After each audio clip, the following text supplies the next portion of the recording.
നമസ്കാരം. എന്തൊക്കെയുണ്ട് വിശേഷങ്ങൾ? എല്ലാവർക്കും സുഖം തന്നെയെന്ന് വിശ്വസിക്കുന്നു. ഞങ്ങളിവിടെ സുഖമായിരിക്കുന്നു. നിങ്ങളെല്ലാവരും ഹെൽത്തി ആണെന്ന് വിശ്വസിക്കുന്നു. അപ്പോൾ ഞാൻ വന്നിരിക്കുന്നത് ഒരു സിമ്പിൾ ആയിട്ടുള്ള മുട്ടക്കറിയുടെ റെസിപ്പി ആയിട്ടാണ്. അതായത് എന്താ പറയുക, ബാച്ചിലേഴ്സിനൊക്കെ നിമിഷ നേരം കൊണ്ട് ഉണ്ടാക്കാൻ പറ്റുന്ന ഒരു മുട്ടക്കറി. അപ്പോൾ ഇതിന് മുൻപ് ഞാൻ ഈ റെസിപ്പി ഇട്ടിട്ടുണ്ടായിരുന്നു. അതായത് നമ്മുടെ മീനില്ലാത്ത മീൻകറി എന്നുള്ള പേരിൽ അതിൽ മുട്ട ഇട്ടിട്ടുണ്ടായിരുന്നില്ല. പക്ഷേ ബാക്കിയുള്ള ഇൻഗ്രീഡിയൻസ് എല്ലാം സെയിം ആണ്. അപ്പോൾ ഈ റെസിപ്പി ഞാൻ ഒരു ദിവസം വീട്ടിലിങ്ങനെ ഉണ്ടാക്കിയപ്പോൾ നന്ദു, അതായത് ചെറിയ മോനെ എൻ്റെ അടുത്ത് മുട്ടക്കറി ചോദിച്ചു. അപ്പോൾ ഞാൻ എന്ത് ചെയ്തു, കുറച്ച് മുട്ട പുഴുങ്ങിയിട്ട് ഇതിൻ്റെ കൂടി ഇട്ട് കൊടുത്തു. അവരിഷ്ടമായി. അതുപോലെ ജാൻചാനും ഇഷ്ടപ്പെട്ടു. അപ്പോൾ ജാൻചാട്ടൻ പറഞ്ഞു, എന്തുകൊണ്ട് ഇതൊരു വീഡിയോ ആയിട്ട് ഇട്ടുകൂടാ? അതുകൊണ്ടാണ് ഞാൻ വീഡിയോ ആയിട്ട് ഇട്ടിരിക്കുന്നത്. കാരണം വളരെ എളുപ്പത്തിൽ തയ്യാറാക്കാൻ പറ്റും, അതേസമയം നല്ല അസലായിട്ട് ടേസ്റ്റ് ആയിട്ടുള്ള ഒരു കറിയാണ്. അപ്പോൾ എല്ലാവരും തയ്യാറാക്കി നോക്കുക. അതുപോലെ തന്നെ ഞാൻ ഇന്നലെ കായ്പോള ഉണ്ടാക്കിയിട്ടുണ്ടായിരുന്നു. വീഡിയോ ഒരുപാട് പേര് കണ്ടു ഇഷ്ടപ്പെട്ടു എന്ന് പറഞ്ഞാൽ ഒരുപാട് സന്തോഷം. അപ്പോൾ ഒട്ടും താമസിക്കേണ്ടത് നമുക്ക് ഇങ്ങനെയാണ് ടേസ്റ്റി ആയിട്ടുള്ള ഈസി ആയിട്ടുള്ള മുട്ടക്കറി തയ്യാറാക്കാം എന്ന് നോക്കിയിട്ട് വരാം. ഓക്കെ, അപ്പോൾ നമ്മുടെ ഈസി ആയിട്ടുള്ള മുട്ടക്കറി ഉണ്ടാക്കാൻ തുടങ്ങാം. അതിന് വേണ്ടിയിട്ട് ഞാനിവിടെ ആദ്യം എടുത്തു വെച്ചിരിക്കുന്നത് ഒരു 3 തക്കാളി എരിഞ്ഞതാണ്. അപ്പോൾ തക്കാളി എന്ന് പറയുമ്പോൾ ഇതുപോലെ മീഡിയം തക്കാളി, നല്ല പഴുത്ത തക്കാളി നോക്കി എടുക്കണം, എന്നാൽ മാത്രമേ ടേസ്റ്റ് ഉണ്ടാവുള്ളൂ. അത് നന്നായി വാഷ് ചെയ്തതിന് ശേഷം ഇതുപോലെ ചെറുതാക്കി മുറിച്ച് വയ്ക്കുക. അപ്പോൾ വലിയ തക്കാളി ആണെന്നുണ്ടെങ്കിൽ 2 തക്കാളി മതിയാകും. പക്ഷേ മീഡിയം തക്കാളി ആണെങ്കിൽ 3 എണ്ണം വേണം കേട്ടോ.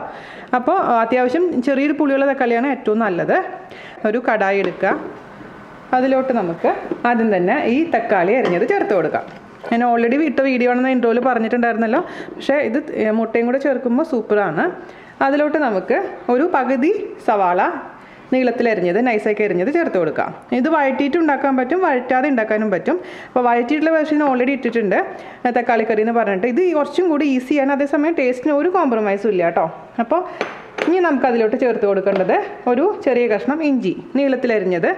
ഇഞ്ചി നീളത്തിലരിയുന്നത് എന്തിനാണെന്ന് വെച്ച് കഴിഞ്ഞാൽ, വേണമെന്നുണ്ടെങ്കിൽ നമുക്കത് എടുത്ത് മാറ്റി കളയാൻ പറ്റും. കുട്ടികൾക്കൊക്കെ ഇഷ്ടമില്ല എന്നുണ്ടെങ്കിൽ നമുക്ക് മാറ്റാവുന്നതേ ഉള്ളൂ. പക്ഷേ ഇഞ്ചിയുടെ ഫ്ലേവർ അതിൽ വരികയും ചെയ്യും.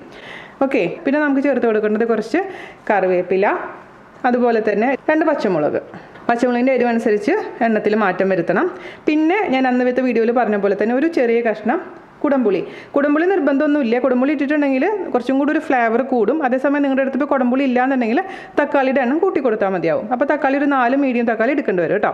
അപ്പോൾ ഞാനിവിടെ കുടംപുളി ഉള്ള കാരണം വളരെ ചെറിയ കഷ്ണം കുടംപുളി ഇട്ട് കൊടുക്കാൻ പാടുള്ളൂ. ഒരുപാട് വലിയ കഷ്ണം ഇട്ട് കഴിഞ്ഞാൽ നമ്മുടെ കറി തീരെ മോശമായി പോകും. അത് ശ്രദ്ധിക്കുക. ഇനി നമുക്കിതിലേക്ക് ചേർത്ത് കൊടുക്കേണ്ടത് ആവശ്യത്തിന് ഉപ്പ് പിന്നെ നമുക്ക് നോക്കിയിട്ട് ആവശ്യമുണ്ടെങ്കിൽ പിന്നെ എക്സ്ട്രാ ചേർത്ത് കൊടുക്കാം. ആദ്യം തന്നെ ഒരുപാട് ഇടാൻ പാടില്ല. പിന്നെ നമുക്ക് ഇതിലേക്ക് ആവശ്യമുള്ള പൊടികൾ ചേർത്ത് കൊടുക്കണം. ഞാനിപ്പോൾ ഇതിലേക്ക് ഒരു 1/4 ടീസ്പൂണിന് മേലെ മഞ്ഞൾപ്പൊടി ചേർത്ത് കൊടുത്തിട്ടുണ്ട്. പിന്നെ കാശ്മീരി മുളക് പൊടി ഒരു 3/4 ടീസ്പൂൺ ചേർത്ത് കൊടുക്കുക. അതുപോലെ തന്നെ നല്ല മുളക് പൊടി 1/2 ടീസ്പൂൺ. അപ്പോൾ മുളക് പൊടിയുടെയൊക്കെ എരിവനുസരിച്ച് നിങ്ങളുടെ പ്രിഫറൻസ് അനുസരിച്ചും അതിൻ്റെ അളവിൽ മാറ്റം വരുത്താൻ പ്രത്യേകിച്ച് ശ്രദ്ധിക്കുക. ഇപ്പോൾ കാശ്മീരി മുളക് പൊടി ഇല്ലാന്നുണ്ടെങ്കിൽ നല്ല മുളക് പൊടിയുടെ അളവ് കുറച്ച് കൂട്ടി കൊടുത്താൽ മതിയാവും. അതേസമയം നിങ്ങളുടെ അടുത്ത് ഇപ്പോൾ കാശ്മീരി ചില്ലി പൗഡർ മാത്രമേ ഉള്ളൂ എന്നുണ്ടെങ്കിൽ 3/4 ടീസ്പൂണ് പരമായിട്ട് 1 ടീസ്പൂൺ ഇട്ട് കൊടുക്കുക കേട്ടോ. അപ്പോൾ അങ്ങനെ കുറച്ച് മാറ്റങ്ങൾ വരുത്തിയാൽ മതി. ഞാനിപ്പോൾ ഇതിൽ മല്ലിപ്പൊടിയും ഗരം മസാലയും ഒന്നും ഇടുന്നില്ല. അതേസമയം ഇപ്പോൾ നിങ്ങൾക്ക് മല്ലിപ്പൊടിയുടെയും ഗരം മസാലയുടെയും ഫ്ലേവർ ഇഷ്ടമാണ് എന്നുണ്ടെങ്കിൽ നിങ്ങൾക്ക് ഇതിലോട്ട് ഒരു 1/2 ടീസ്പൂൺ മല്ലിപ്പൊടിയും ഒരു 1/4 ടീസ്പൂൺ ഗരം മസാലയും കൂടെ ചേർത്ത് കൊടുക്കാം കേട്ടോ, വേണമെന്നുണ്ടെങ്കിൽ മാത്രം. ഞാനിപ്പോൾ ഇവിടെ ചേർക്കുന്നില്ല. ഇതെല്ലാം കൂടി ചേർത്തല്ലോ, നമുക്ക് കൈ വെച്ചിട്ട് നന്നായിട്ടങ്ങ് മിക്സ് ചെയ്ത് കൊടുക്കാം. ഇനി ഇതിലേക്ക് അവസാനമായിട്ട് നമുക്കൊരു അല്പം എന്ത് ചേർത്ത് കൊടുക്കണം? കോക്കനട്ട് ഓയിൽ, അതായത് വെളിച്ചെണ്ണ. അപ്പോഴാണത് പൂർണ്ണമാവുള്ളൂ. കൈ എരിയൊന്നുമില്ല കേട്ടോ. കൈ പൊട്ടിയിട്ടുണ്ടെങ്കിൽ മാത്രമേ നമ്മളൊന്ന് ശ്രദ്ധിച്ചാൽ മതി. ഇനി നമുക്ക് അവസാനമായിട്ട് ഇതിലേക്ക് കുറച്ച് വെളിച്ചെണ്ണ ഒഴിച്ച് കൊടുക്കാം. ഒരല്പം മാത്രം വെളിച്ചെണ്ണ മതി കേട്ടോ, നല്ലൊരു ഫ്ലേവർ കിട്ടാൻ വേണ്ടിയിട്ടാണ്. 1 ടീസ്പൂൺ വെളിച്ചെണ്ണ ഒഴിച്ച് കൊടുത്തിട്ടുണ്ട്. ഇനി നമുക്ക് അവസാനമായിട്ട് ചേർത്ത് കൊടുക്കേണ്ടത് 1.5 ഗ്ലാസ് വെള്ളം. നോർമൽ വാട്ടറാണ്, ചൂടുവെള്ളമൊന്നുമല്ല. ഇത് അടച്ച് വെച്ചിട്ട് മീഡിയം ഫ്ലെയിമിൽ നമുക്ക് ഒന്ന് കുക്ക് ചെയ്തെടുക്കാം. നന്നായിട്ട് തക്കാളിയൊക്കെ ഒന്ന് കുക്കായി കിട്ടട്ടെ. അപ്പോൾ മീഡിയം ഫ്ലെയിമിൽ ഞാൻ വെച്ചിട്ടുണ്ട്. അടച്ച് വെച്ച് ഒരു 10 മിനിറ്റ് കുക്ക് ചെയ്യുക. അതിനുശേഷം തുറന്ന് വെച്ചിട്ട് കുറച്ച് വെള്ളം നമുക്ക് വറ്റിച്ചെടുക്കണം കേട്ടോ. അവസാനമാണ് നമുക്ക് ഇതിലേക്ക് മുട്ടയും അതുപോലെ തന്നെ തേങ്ങാപ്പാലും ചേർത്ത് കൊടുക്കേണ്ടത്. അപ്പോൾ നമുക്ക് അടച്ച് വെച്ചിട്ട് ഇത് വേവിക്കാം 10 മിനിറ്റ്. ഒരു 10 മിനിറ്റ് കഴിഞ്ഞിട്ടുണ്ട് കേട്ടോ. 10 മിനിറ്റ് കഴിഞ്ഞ് നോക്കുമ്പോൾ ഇതാണ് നമ്മുടെ കറിയുടെ അവസ്ഥ. അപ്പോൾ ഇനി തുറന്ന് വെച്ചിട്ട് നമുക്കൊരു 5 മിനിറ്റും കൂടി ഇതങ്ങ് വറ്റിച്ചെടുക്കാം. ഞാനിപ്പോൾ ഇവിടെ ഒരു 4 പുഴുങ്ങിയ മുട്ട എടുത്തിട്ടുണ്ടായിരുന്നു. അത് ഞാൻ വെറുതെ ഇങ്ങനെ വട്ടത്തിലാണ് അരിഞ്ഞിരിക്കുന്നത് കേട്ടോ. അതൊരു ഭംഗിക്ക് വേണ്ടിയിട്ടും പിന്നെ കൂടുതൽ മെമ്പേഴ്സ് ഉണ്ടെങ്കിൽ ഒരു കഷ്ണമെങ്കിലും കിട്ടുമല്ലോ. നമ്മൾ മറ്റേത് ഇടുമ്പോൾ 2 കഷ്ണമായിട്ട് നേരെ തിരിച്ചാണ് മുറിക്കാറുള്ളത്. അപ്പോൾ ഞാനിങ്ങനെ മുട്ടക്കറി ഉണ്ടാക്കുമ്പോൾ ഇപ്പോൾ ഇങ്ങനെയാണ് മുറിക്കാറുള്ളത് കേട്ടോ. അപ്പോൾ നിങ്ങൾക്ക് ഇങ്ങനെ മുറിക്കണം നിർബന്ധമൊന്നുമില്ല. ഇങ്ങനെ മുറിക്കാൻ പറ്റണമെങ്കിൽ ഇത് കാണാൻ നന്നായിട്ടുണ്ടാവും. അപ്പോൾ ഇങ്ങനെ മുറിക്കുമ്പോൾ പ്രത്യേകിച്ച് ശ്രദ്ധിക്കേണ്ട കാര്യം എന്താണെന്ന് വെച്ച് കഴിഞ്ഞാൽ, മുട്ടയുടെ ചൂടാറിയതിന് ശേഷം മാത്രം നല്ല മൂർച്ചയുള്ള കത്തി കൊണ്ട് വട്ടത്തിൽ ഒരു മുട്ടേനെ 3ആയിട്ട് ഇങ്ങനെ മുറിക്കുക കേട്ടോ, വേണമെന്നുണ്ടെങ്കിൽ മാത്രം. അപ്പോൾ നമുക്കിത് മാറ്റി വയ്ക്കാം. ഒരു 5 മിനിറ്റ് കൊണ്ട് കഴിഞ്ഞിട്ടുണ്ട് കേട്ടോ. നമുക്ക് നമ്മുടെ പുഴുങ്ങിയിരിക്കുന്ന മുട്ട ഇതിലേക്ക് ചേർത്ത് കൊടുക്കാം. അതിൻ്റെ പുറത്തേക്ക് ചാറൊക്കെ ഒഴിച്ച് കൊടുക്കാം. ഓക്കെ, ഇനി ഫൈനലി ഞാനിതിലേക്ക് ചേർത്ത് കൊടുക്കാൻ പോകുന്നത് പാലാണ്, അതായത് തേങ്ങാപ്പാൽ. ഇപ്പം നിങ്ങളുടെ അടുത്ത് ഇപ്പോൾ ഫ്രഷ് ആയിട്ടുള്ള തേങ്ങ കിട്ടാനില്ല എന്നുണ്ടെങ്കിൽ തേങ്ങാപ്പാലിൻ്റെ പൗഡർ കിട്ടുന്നില്ലേ, അതായത് കോക്കനട്ട് മിൽക്ക് പൗഡർ കിട്ടുന്നുണ്ട്. അത് ഒന്ന് ചെറിയ ചൂടുവെള്ളത്തിലൊന്ന് മിക്സ് ചെയ്തതിന് ശേഷം ഒഴിച്ചു കൊടുത്താൽ മതിയാകും.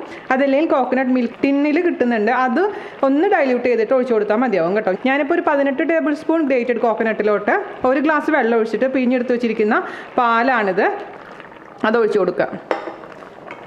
അതിനുശേഷം ജസ്റ്റ് ഒന്ന് ചൂടായാൽ മാത്രം മതി, തിളയ്ക്കാൻ പാടില്ല, അപ്പോൾ പിരിഞ്ഞു പോകും, അത് ശ്രദ്ധിക്കുക. ഇനി ഇതിലേക്ക് ഞാനൊരല്പം എന്തിട്ട് കൊടുക്കാൻ പോവുകയാണ്, നിങ്ങൾക്ക് അറിയാലോ എന്താ ഞാൻ പറയാൻ പോകണമെന്നുള്ള കാര്യം. അല്പം പഞ്ചസാര, അതും കൂടെ ചേർക്കുമ്പോഴാണ് നമ്മുടെ കറി തനിക്കറിയായിട്ട് മാറുള്ളൂ. അപ്പോൾ ആവശ്യമുണ്ടെങ്കിൽ മാത്രം ഇട്ട് കൊടുത്താൽ മതി. അപ്പോൾ ഒരു ചെറിയൊരു മധുരം വരുമ്പോൾ ഒരു പ്രത്യേക ടേസ്റ്റ് ആയിരിക്കും. ഇപ്പോൾ നിങ്ങളുടെ അടുത്ത് ഇതിന് പകരം തേങ്ങ പൗഡറോ അല്ലെങ്കിൽ ടിൻഡ് കോക്കനട്ട് മിൽക്ക് ഒന്നും ഇല്ലയെന്ന് വിചാരിക്കാം. അപ്പോഴെന്ത് ചെയ്യണമെന്നറിയാമോ, കുറച്ച് കാഷ്നട്ട് അണ്ടിപ്പരിപ്പ് എടുത്ത് വെള്ളത്തിൽ കുതിർത്ത് വയ്ക്കുക. അതിനുശേഷം നന്നായിട്ട് അരച്ചതിന് ശേഷം ഇതിലേക്ക് ചേർത്ത് കൊടുക്കുക. അപ്പോഴും കറിക്ക് നല്ല തിക്നെസ് വരും. പക്ഷേ തേങ്ങാപ്പാലിൻ്റെ ടേസ്റ്റ് എന്ന് പറഞ്ഞാൽ ഒരു പ്രത്യേക ടേസ്റ്റ് ആയിരിക്കും. അപ്പോൾ ഞാൻ ഓഫ് ചെയ്യാൻ കേട്ടോ, തിളച്ച് കഴിഞ്ഞാൽ പിരിഞ്ഞു പോകും. നമുക്ക് അടുപ്പ് മാറ്റി വയ്ക്കാം. ഇനി ഇതിലോട്ട് കാച്ചി ഒഴിക്കുക.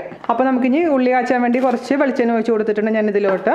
അതൊന്ന് ചൂടാവട്ടെ, മീഡിയം ഫ്ലെയിമിൽ നമുക്ക് തീ വയ്ക്കാം. അതിനുശേഷം കുറച്ച് ചെറിയ ഉള്ളി സ്ലൈസ് ചെയ്തത് ഇട്ട് കൊടുക്കുക. അപ്പോൾ നമ്മൾ നേരത്തെ ഉണ്ടാക്കിയ സമയത്ത് ഞാൻ സവാളയാണ് ചേർത്തിട്ടുണ്ടായിരുന്നത് അല്ലേ. പക്ഷേ നിങ്ങളുടെ അടുത്ത് ചെറിയ ഉള്ളി ഉണ്ടെന്നുണ്ടെങ്കിൽ ഒരു 10 ചെറിയ ഉള്ളി കഷ്ണം ചെറുതായിട്ട് മുറിച്ചിട്ടാൽ കുറച്ചും കൂടി ടേസ്റ്റ് ഉണ്ടായിരിക്കും. പക്ഷേ ഞാൻ സവാള ഇട്ടു എന്ന് മാത്രം. അപ്പോൾ അതുപോലെ തന്നെ ഇപ്പോൾ കാച്ചി ഒഴിക്കാൻ നിങ്ങളുടെ അടുത്ത് ഇപ്പോൾ നമുക്ക് ചെറിയ ഉള്ളി ഇല്ലയെന്നുണ്ടെങ്കിൽ കുറച്ച് കടുകും കറിവേപ്പിലയും കാച്ചി ഒഴിച്ചാലും മതിയാകും. ഓക്കെ, അപ്പോൾ നമ്മുടെ വെളിച്ചെണ്ണ ചൂടായിട്ടുണ്ട്. നമുക്ക് അതിലോട്ട് ഒരു 5-6 ചെറിയ ഉള്ളി നൈസാക്കി കട്ട് ചെയ്ത് ഇട്ട് കൊടുക്കാം. അപ്പോൾ നമുക്കിത് ചെറിയൊരു ഗോൾഡ് കളർ വരുന്നവരെ ഒന്ന് വഴറ്റി കൊടുക്കാം. കരിയാൻ പാടില്ല, അത് പ്രത്യേകിച്ച് ശ്രദ്ധിക്കാം. നമ്മുടെ ചെറിയ ഉള്ളി ഗോൾഡ് കളർ ആയിട്ടുണ്ട്. തീ ഓഫ് ചെയ്യുക. അതിലോട്ട് കുറച്ച് കറിവേപ്പില ഇട്ട് കൊടുക്കുക. അതുപോലെ തന്നെ ഒരു പച്ചമുളക് നീളത്തിലരിഞ്ഞത് ഇട്ട് കൊടുക്കുക. എന്നിട്ട് നമ്മുടെ കറിയിലോട്ട് അങ്ങോട്ട് ഒഴിച്ചു കൊടുക്കുക.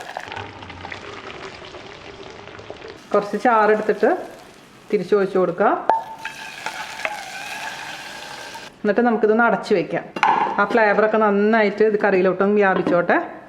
അതിനുശേഷം നമുക്ക് സെർവ് ചെയ്യാം. നമുക്ക് ഒന്ന് മിക്സ് ചെയ്ത് കൊടുക്കുക. തുറന്നിട്ടുണ്ട് ഞാനിത്. സൂപ്പർ ടേസ്റ്റ് എന്ന് പറഞ്ഞാൽ സൂപ്പർ ടേസ്റ്റാണ്. ഈസി ആണെങ്കിൽ അത്രയും ഈസി റെസിപ്പിയാണ്. നിങ്ങൾക്ക് കണ്ണടച്ച് തുറക്കുമ്പോഴേക്കിനും ഉണ്ടാക്കിയെടുക്കാം. ഒരു ബുദ്ധിമുട്ടും ഇല്ല. വഴറ്റേണ്ട, ഒന്നും ചെയ്യേണ്ട, എല്ലാം പെർഫെക്റ്റ് ആണ്. ഉപ്പും പുളിയും എരിവും മധുരവും ഒക്കെ ഉണ്ട്. അപ്പോൾ നിങ്ങൾ ടേസ്റ്റ് ചെയ്ത് നോക്കിയിട്ട് ഈ സമയത്ത് എന്തെങ്കിലും കുറവുണ്ടെന്നുണ്ടെങ്കിൽ ആഡ് ചെയ്ത് കൊടുത്താൽ മതി. ഇതുപോലെയാണ് കൺസിസ്റ്റൻസി ഇരിക്കുന്നത്. 1.5 ഗ്ലാസ് വെള്ളം പ്ലസ് നമ്മൾ കുറച്ച് വറ്റിച്ചു, അതിനുശേഷമാണ് തേങ്ങാപ്പാൽ ഒഴിച്ചിരിക്കുന്നത്. അപ്പോൾ ഇതുപോലെ നിങ്ങൾക്ക് ലൂസായിട്ട് വന്നിട്ടില്ല എന്നുണ്ടെങ്കിൽ, ലൂസാക്കണമെന്നുണ്ടെങ്കിൽ കുറച്ച് ചൂടുവെള്ളം ഒഴിച്ച് കൊടുത്താൽ മതി. അല്ലാതെ പച്ചവെള്ളം ഒരിക്കലും ഒഴിക്കാൻ പാടില്ല കേട്ടോ. അപ്പോൾ സൂപ്പർ ഈസി ആയിട്ടുള്ള മുട്ടക്കറി എല്ലാവരും തയ്യാറാക്കി നോക്കുക. ഇഷ്ടപ്പെട്ടിട്ടുണ്ടെങ്കിൽ എന്ത് ചെയ്യണം, ഷെയർ ചെയ്യാനും അതുപോലെ തന്നെ ലൈക്ക് ചെയ്യാനും മറക്കില്ലെന്ന് വിശ്വസിക്കുന്നു. അപ്പോൾ അടുത്ത അടിപൊളിയായിട്ടുള്ള റെസിപ്പി ആയിട്ട് വരുന്നവരെ നന്ദി, നമസ്കാരം. താങ്ക്